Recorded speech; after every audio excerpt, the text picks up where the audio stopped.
Okay, so let's get started. I'll introduce Dr. Mia Minnis. She's a teaching professor and the vice chair for undergraduate education in the computer science and engineering department at UC San Diego. In addition to research related to automata theory and computability education, she works on projects that support professionalization pathways for students, including industry internships, TA development, and ethics in communication. Her work has been supported by grants from UC San Diego, NSERC, and industry partners, and she is the recipient of the UC San Diego Senate Distinguished Teaching Award and the Jacobs School of Engineering Teaching Award, Teacher of the Year CSE Award. And she also, prior to joining you with UCSD, was the CLE Moore Instructor at MIT. So please, we're very happy to have Dr. Minnis with us today, so please, the floor is yours. Thank you so much, and thank you for the invitation. It's really lovely to be here with you all this morning. When I heard about this opportunity, the particular topic that Dr. Bright mentioned you all might be interested in hearing about is some of the work around encouraging academic integrity through maybe some non-traditional ways. And so I want to start our conversation thinking about what the goal of what we all are doing in higher education is anyways. So I want to start with just a couple of questions, both also to get to know you a bit and to frame some of the rest of the work.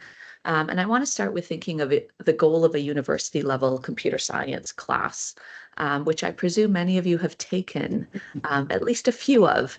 So if you could take a minute, maybe talk to the person next to you about when you think of a university level computer science class, what should it accomplish? Let's just take a few seconds on that, check in with the person next to you.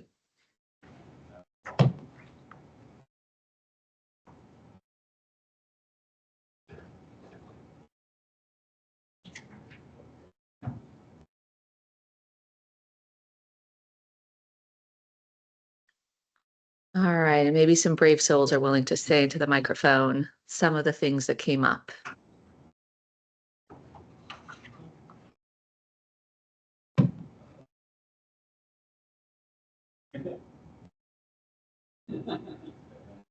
I think the goal of university level CS classes is to build logic rather than teaching the programming language. And it's like, it's more like muscle memory that you build, and so that you can apply it into a real life situation when you're going for a job. So for me, that is the goal of a university level CS class. Okay, so if I could say that back to you just to make sure I heard the microphone, I'm hearing a place to develop logic, critical thinking skills, and also almost like an exercise class. We're building the muscles that we need to actually solve problems, and hopefully problems that make sense outside the context of the class, applying it with an eye perhaps to jobs afterwards. Cool, thank you. Other goals in a computer science level class, computer science university level class? And playing devil's advocate here a little bit, some of what you said, folks could probably say, well, I can get that from YouTube tutorials, right? With enough discipline, I can go and look at all of the awesome resources that there are out there and sit down and learn some stuff and develop those skills and, do a self-exercise regimen instead of going to a class. So what are some of the other features that we're looking for in a university level computer science class that go beyond going to YouTube tutorials or doing a boot camp? Who else wants to chime in? Salman?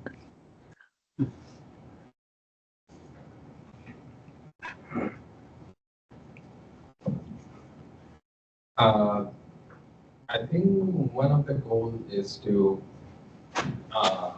get the knowledge of all the branches in computer science, and also, I mean, everyone is curious about what's happening in our world, and I mean, just to know about the things going on in the background. Yeah, I think if I can paraphrase what you're saying is that there's something about going through a structured program where the classes aren't standalone and they're not random videos that we found online, but they connect in some big picture where we're understanding how the different subdisciplines within computer science connect to one another, and maybe some of the through lines of techniques or questions, approaches to knowledge, the epistemology of our discipline. And that's something that is part of a university level program. Yeah, thank you. Cool. Maybe I'll add two more things instead of making other folks speak into the microphone. So one piece, which I think is a really big part of a university level computer science experience, is building out a community of learning or a network of peers and mentors with which to explore this knowledge. I think that the value add of learning with other people and from trusted experts can both accelerate the experience and also make it much richer and deeper. And the reason why folks might choose to go to a campus, an institution of higher education, is access to that community of learning. The other piece of it also is when you go to a recognized institution, there's a certification that comes at the end. There's a certification that should mean something. And so in addition to the learning and the practice and the muscle building that goes into a university level computer science experience, we also come out of it with some kind of diploma or degree that says we are able to do this. And I would argue that a role that universities play in society and as part of the broader economy is to provide some of that certification. So when we think about some of the challenges in meeting these goals, there are challenges that are associated with the actual knowledge acquisition and skill development in terms of how do we structure learning experiences to give students those core skills and abilities. But there's also structural, like infrastructure challenges if we're trying to serve lots of students at scale, and there's external pressures for students who want to learn the material but also have outside commitments, and if there's maybe a tenuous connection between the expectations in the classroom and what a student's motivation might be, then cheating becomes a bit of a problem, or maybe a lot of a problem, if there's shortcuts that some students might be taking to getting to the artifacts of learning without the actual skill building of learning. And then also that might negate the certification that we might want to do. So the question of cheating comes up pretty quickly when we think about how to meet the challenges that might exist in some of the goals of a university level computer science classroom. And I will say that this isn't unique to computer science, but the context for many of the projects that I'll talk about today is computer science, both because there are some specific affordances when it comes to programming that both in a way enable students to maybe take some shortcuts. You might be thinking Copilot, ChatGPT. You might be thinking about the wealth of responses on Stack Overflow. Lots and lots of ways in which folks might have unauthorized access to aids if the work that they're doing is to put some code together. But also in addition to all of these tools for maybe improper aid, there's also tools within computer science education for detecting maybe similarity, code similarity. And so computer science has a really interesting place to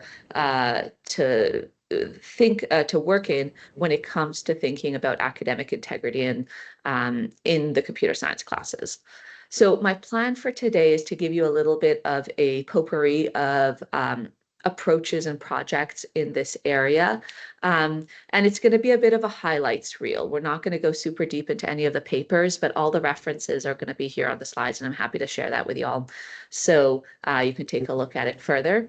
And one thing that I would love for you to take away from all of this is that sometimes when we have a problem or an engineering challenge, like how do we address the question of cheating or academic integrity in the classroom, sometimes a challenge like this can lead to really interesting innovations that then have lots of unintended positive consequences.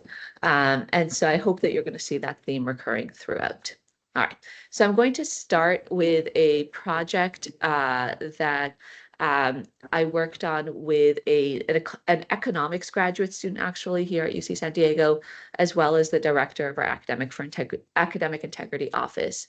So Stephen Brownstone thinks a lot about setting up experiments that tell us about the way labor markets work and influence markets work.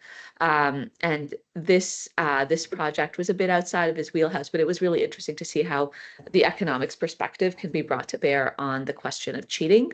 And Dr. Tricia Bertram-Gallant is our campus expert on fostering a culture of academic integrity and thinking about pathways to support building that and reinforcing it.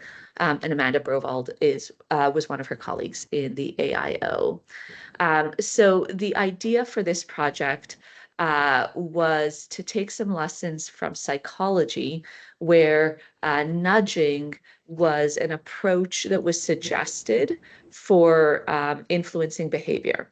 So the idea was, could timely, carefully crafted reminders to students about their core values or about why integrity matters, could those reminders nudge students and help them resist temptations to cheat? So that was the context. And it was motivated by earlier work in tax compliance, in college-aged binge drinking, and in lab experiments around cheating for money. So in each of those prior projects, some nudging message was given to the participants of an experiment. And the idea was that by having this very lightweight intervention, we might be able to change behavior. And there were some promising results in that earlier work, but there's also a caveat. This time, like around the late 20-teens, quite a bit of controversy emerged around some of the existing literature in psychology, and in particular around nudging. You may have heard about this. It got some news in the press. There were some prominent researchers in this nudging work that were researching how to encourage honesty, and then were called out for potentially falsifying data in their experiments. And so there's a lot of irony in there. And also there's a concern about replication and about whether this approach even has any merit. In particular, a 2021 paper that looked to redo some of these studies suggested that having integrity pledges, where a student before taking an exam writes out, "I promise not to cheat," that those kinds of pledges might actually be counterproductive and might increase cheating. So this field, right before we started this project, there were a lot of questions, and when there's questions, that means that the time is ripe for doing some interesting research. So what we set out to do was a fairly broad-based study where we worked with 20 courses that historically had high rates of reported cheating. So that meant that there were over 5,000 students enrolled in the classes involved in the study. And the approach was to test out different kinds of messaging and see if the variation in the messaging that we sent out to students had any interaction with the kind of cheating rates that were reported in the various classes and for the various treatment groups. So we worked over an entire term and sent out messages a few times, and then also had a baseline survey, an endline survey, and collected the administrative data of reports. So the kind of messaging that we were trying out here were messaging that tried to appeal to different reasons why someone might choose not to act improperly. So some of the messages were about consequences. What would be the penalty if one was caught cheating? So that included some statistics or some messages from folks who had been caught cheating, who regretted it, who had second thoughts about what happened. Some of the messages were trying to diffuse the appeal of cheating by talking about that resilience that comes from even once we encounter a challenge, finding an alternative way forward. So the idea here was to share with students stories of folks who were successful challenge early on in their career, the idea being that someone might be tempted to cheat if they think they're about to fail. And here, this message might encourage them to say, failing is not the end of the world. We can move past it. The fourth kind of message was around social norms. So the idea here was to exert some positive peer pressure, hearing from other folks in their program saying, this isn't what we're about here. We don't want our fellow students to cheat. And then we also included a control, which wasn't nudging in any particular way or appealing to any particular framework for integrity, but rather just giving a straightforward cheating of what's allowed, what's not allowed. So you might be curious what we saw. And what we saw was a marginal increase in our students' perceived risk of enforcement, but no significant effect on either self or instructor reported cheating. So the students who already perceived cheating to be pretty prevalent based on our pre-class surveys, well, they were maybe less likely a little bit to be reported for cheating in this quarter.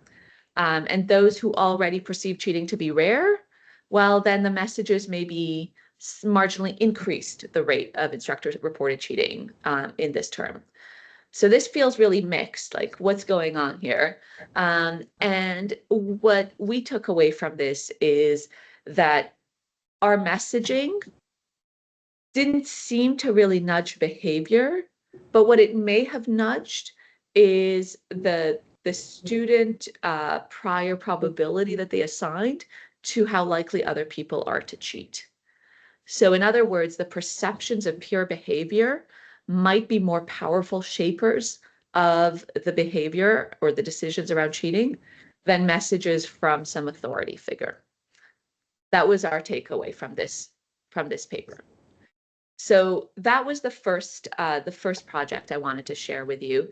And what I'm hoping you're going to take away from that is that when we think about integrity in a higher education space, there can be some aspects of it that is us as the instructor or course designer or administrator enforcing some rules and telling students about what we're going to do.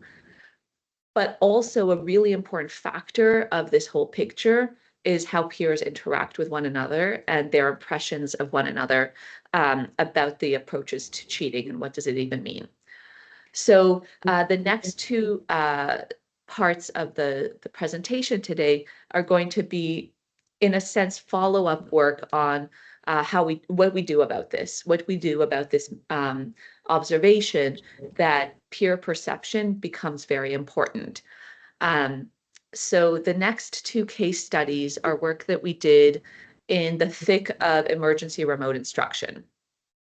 And I'm going to put them side by side so that you can see some parallels and some differences.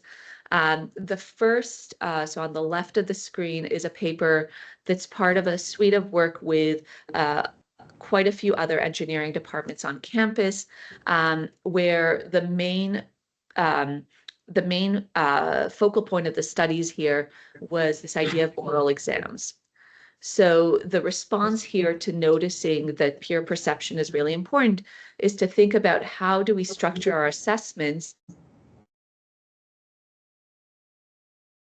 manifestly secure. if an assessment appears to be very prone to cheating behavior, then students are more likely to think, well, everyone's doing it. And so, the rational thing to do would also be to cheat. Whereas if we structure our assessments to be manifestly secure, then there's less of that peer pressure to do something that someone might not want to do. So that was one approach. The second approach also included this kind of video assessment. The differences between the two is that the oral exams were synchronous. So it was a conversation between a member of the instructional team and the student over Zoom. On the other hand, the student recorded code trace videos were parts of bigger exams that were then submitted and were asynchronously evaluated, but that gave the instructional team some more insight into the student process for how they were doing the work. Okay, so you may already be feeling your attention span at Zoom meetings, like this cat over here. And we were seeing that a lot. You might remember what remote instruction looked like in the thick of the pandemic.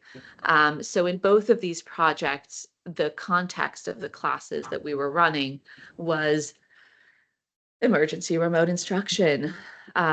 Not the benefit of you all being in a room together the way you are today, but instead of that, we all had screens full of little squares, some with cameras, some with none. And we were trying to teach, the tough things that y'all were talking about are important goals of computer science, higher education.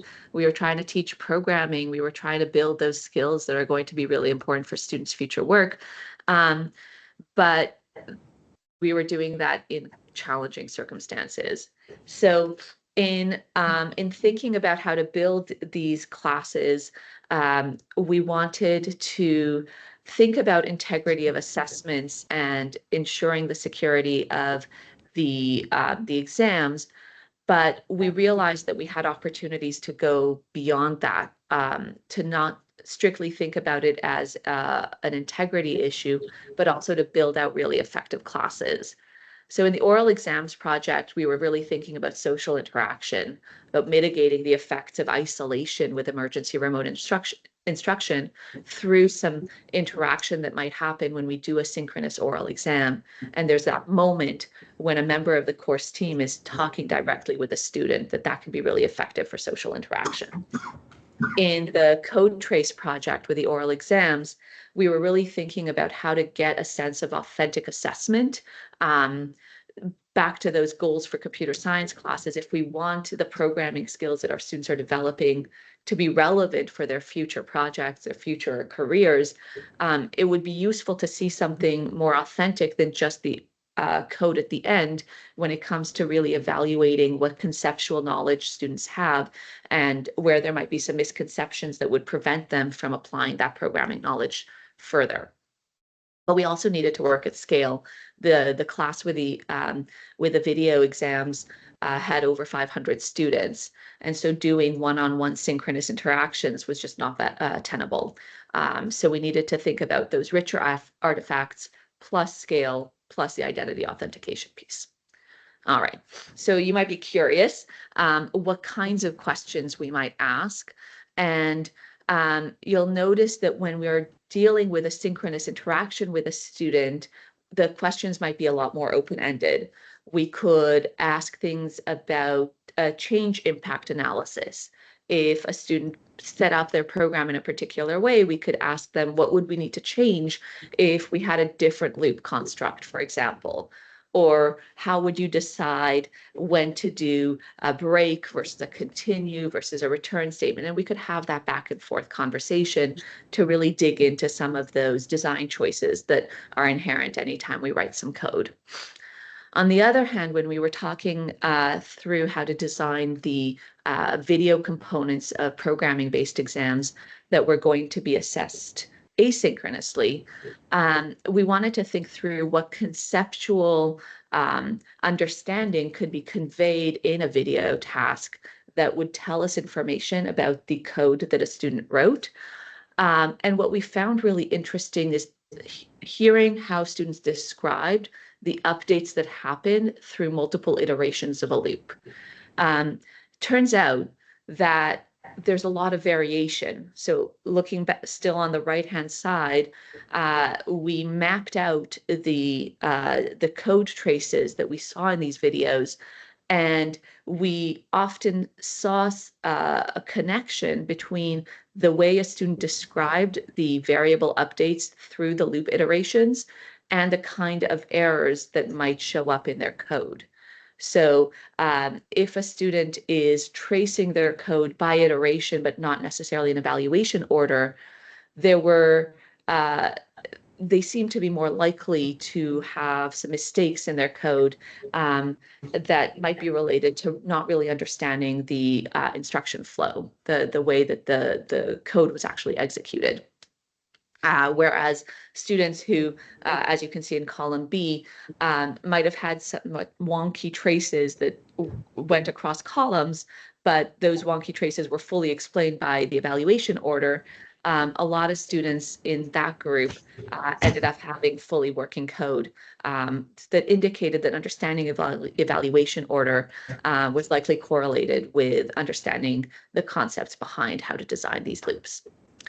So what we were seeing in those video exams with the code tracing is that additional piece of data gave us much more rich information about the conceptual understanding and misunderstanding of students in the class, and gave us that extra layer of identity authentication. So that was an interesting tool to add to our toolbox of course design. On the other side, if we go back to the left, going back to the interactive oral exams, we were curious at the beginning of the project whether these relatively short oral exams, these 10-minute interactions, could really tell us much about the overall student performance.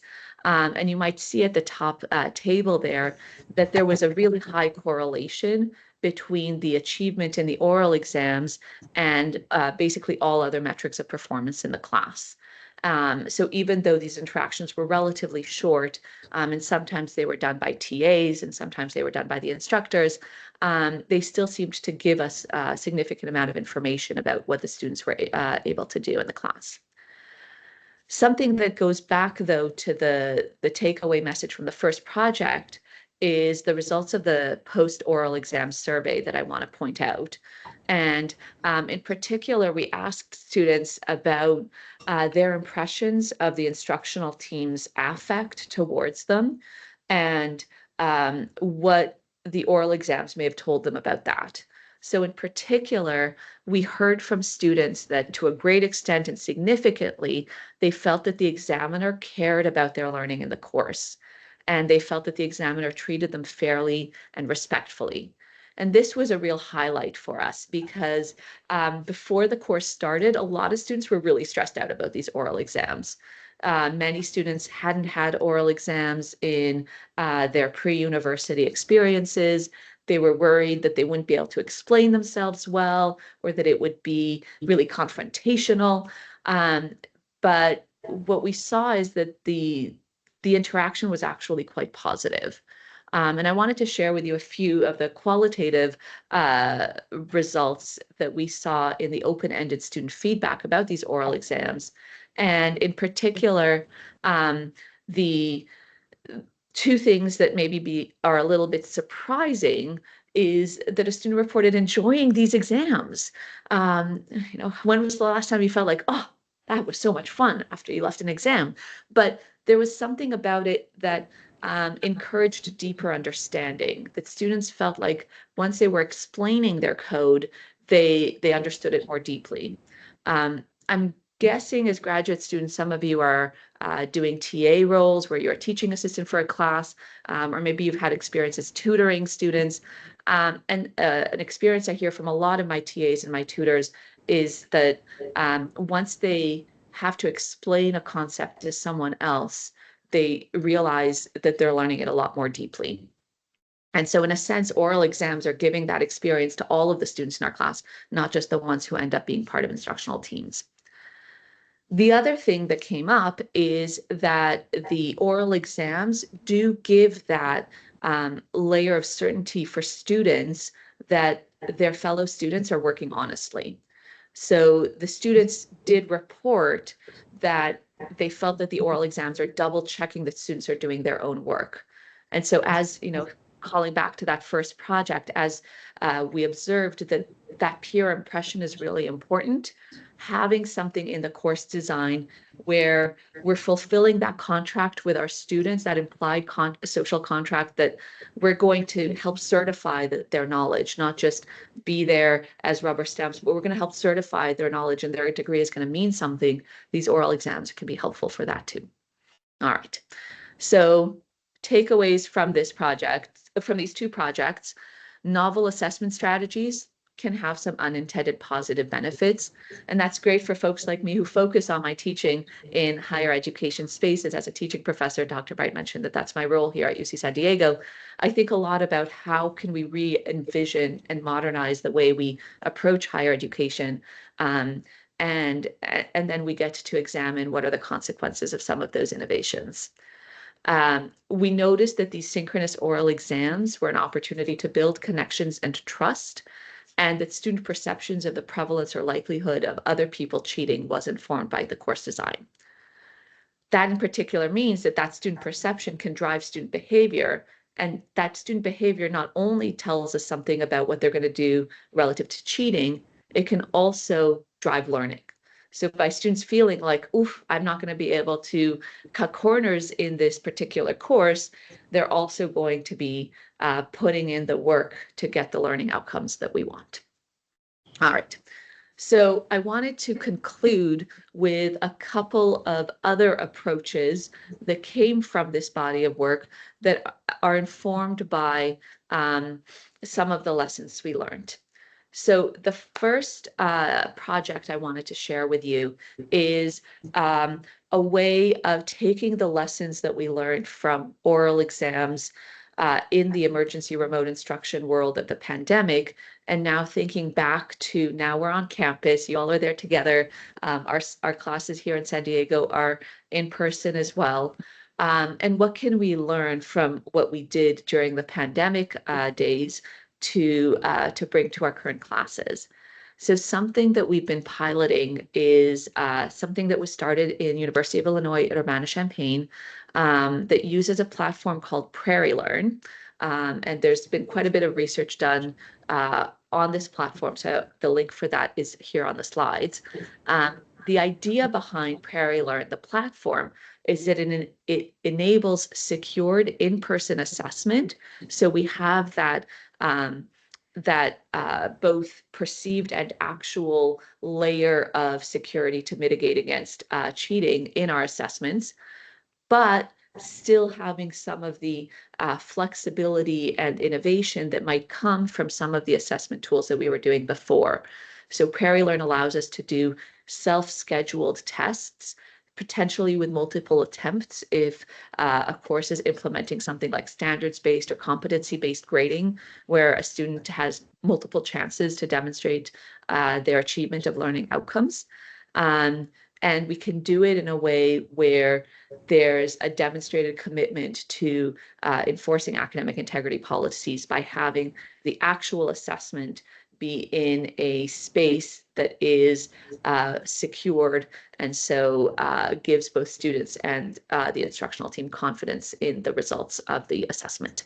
The campus here has invested in a computer-based testing facility that is centralized, where multiple classes can use the same facility. And that means that with 23 or a little bit more than that computer stations in one room, they've been able to serve thousands of tests in a single term.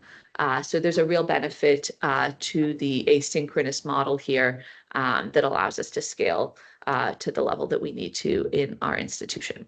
So PrairieLearn is enabling a new way of thinking about assessment, carrying forward the lessons that we had in some of the previous projects. But I want to also pivot to another initiative that we've been working on that takes to heart that piece around peer perceptions. And in the computer science and engineering department here, we've been thinking a lot about how to build that community of learning, that community of practice that goes back to those original goals of what students come to university for. A lot of the effort in this program is around building intrinsic motivation, where students are doing authentic hands-on programs from day one of their time on campus to connect their studying in their introductory classes and their foundational assignments to their end goals. And the idea there is that once that motivation is really sparked, and the expectations around why we need to do what we do, why do we have integrity expectations in the first place, then we're planting the seeds for success in future classes and success with integrity. All right, so this was a very brief overview of several of the projects that have been informed by some of the work in economics and psychology about incentivizing and engendering helpful and behaviors that promote integrity and shared norms, and lessons that we took from that both through the pandemic and beyond in terms of our course design and our program design. So at this point, I wanted to open up the floor to see if y'all had any questions or wanted to hear any more details about any one of those projects. All right, thank you for the great talk, Dr. Minas. Let's thank the speaker. Thank you. Yes, that was, I really enjoyed it. So any questions from the audience? We'll bring the mic to you. So, okay. Thank you so much. So my question is that your studies showed that students' perception of cheating can influence their behavior. So what is the one change in the course design do you think is most effective in reducing the cheating? Oh, good question. What's the one thing in the course design that I think is most effective in reducing cheating?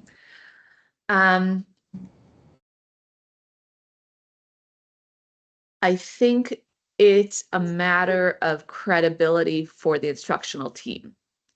So in terms of course design, having clear, transparent, and enforceable policies. And so you establish a trust and credibility with the students about here's what you can expect from me and here's what I expect from you. And both of those are realistic. So I think having our syllabus up on the first day, that syllabus saying, here are my expectations, and then also here are the expectations you can have for me, and then carrying those out, that I think goes a long way in terms of the course design.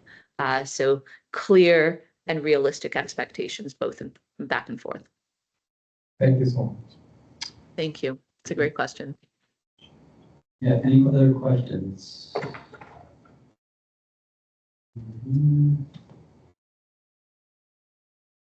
I have one. So, recently there's these tools, right, the generative AI that you mentioned. So they're become a big, obviously they become quite proficient at generating code. And it may be the case that even professional programmers, right, will actually use these in their everyday work. On the other hand, if you're learning programming for the first time, it can be the students may be actually kind of not overusing the tool when there's relying on it a little bit much. So do you have how do you draw that line between should they be using this tool at all when they're learning, or what do you think?